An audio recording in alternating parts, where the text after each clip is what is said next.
o gece yağışta, nefesim gelende, yerin bu könlümde, sana tay bir güzel, görmedim ömrümde. Elim saçlarında, olan da yanında, güzel bir alında, hey koşur kanımda, olma sen yaşayış, nene bir yaradır, olar ey kara göz, sen de bu yaradır.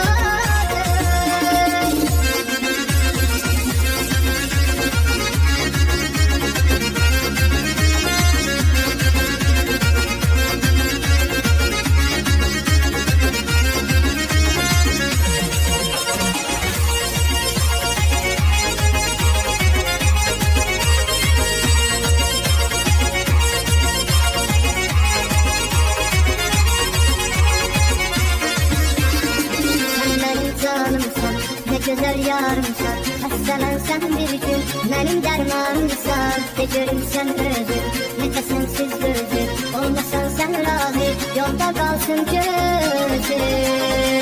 Elim saçlarımda, olan da yanımda, güzel bir alımda, hey koşur kanımda, olma sen yaşayış, bana bir yaradır, olar ey kara göz, sen de bu yaradır. Elim saçlarımda, olan da yanımda, güzel bir alımda, hey koşur kanımda, olma sen yaşayış, bana bir yaradır, olar ey kara göz, sen de bu yaradır.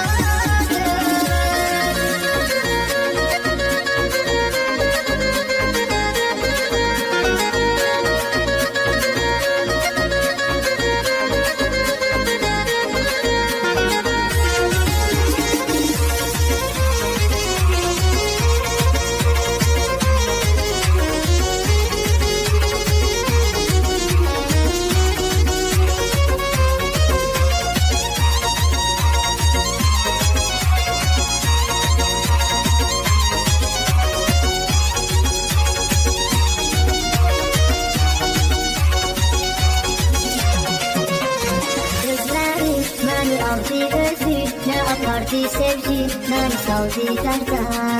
Buradayım o geceden buraya, zaten hamaşa kaldı anda.